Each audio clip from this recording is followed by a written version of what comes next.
കേരള സർവകലാശാല യുവജനോത്സവത്തിലെ കോഴയാരോപണത്തിൽ വിജിലൻസിൽ പരാതി നൽകി പ്രോഗ്രാം കമ്മിറ്റി കൺവീനർ.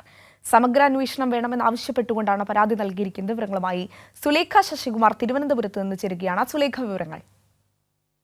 അഞ്ജന, വലിയ രീതിയിലുള്ള കോഴ ആരോപണമാണ് കേരള സർവകലാശാല യുവജനോത്സവത്തിൽ ഉണ്ടായിട്ടുള്ളത്. ഈ കോഴ ആരോപണത്തെ തുടർന്ന് മാർഗംകളി അടക്കമുള്ള മത്സരങ്ങളുടെ ഫലം പുറത്തു വന്നിരുന്നില്ല. ഈ ഒരു സാഹചര്യത്തിലാണ് ഈ പ്രോഗ്രാം കമ്മിറ്റി കൺവീനറും അതുപോലെ തന്നെ തിരുവനന്തപുരം SFI ജില്ലാ കമ്മിറ്റിയുടെ പ്രസിഡന്റുമായ നന്ദൻ വിജിലൻസിൽ പരാതി നൽകിയിട്ടുള്ളത്.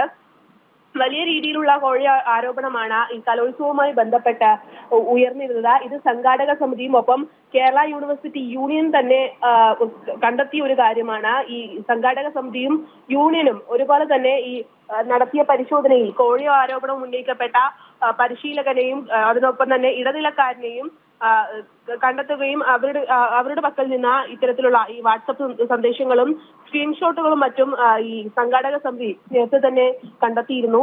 ഈ ഒരു സാഹചര്യത്തിലാണ് ഇതിൽ സമഗ്രാന്വേഷണം ആവശ്യപ്പെട്ട പ്രോഗ്രാം കമ്മിറ്റി കൺവീനർ നിലവിൽ വിജിലൻസിന് പരാതി നൽകിയിട്ടുള്ളത്.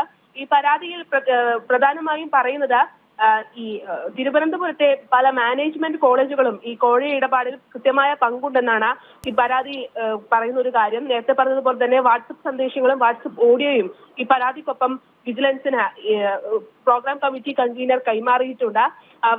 ഈ ആരോപണം ഉയർന്ന സമയത്ത് തന്നെ സംഘാടക സമിതി ഈ അധ്യാപകരെ ഈ പരിശീലകരെ കണ്ടെത്തുകയും അവരുടെ പക്കൽ നിന്ന് ഈ കോഴ ആരോപണം തെളിയിക്കുന്ന തരത്തിലുള്ള വാട്സപ്പ് സന്ദേശങ്ങളും മറ്റ് മെസ്സേജുകളും ഒക്കെ തന്നെയും യൂണിയനും സംഘാടക സമിതിയുമാണ് കണ്ടെത്തിയത്.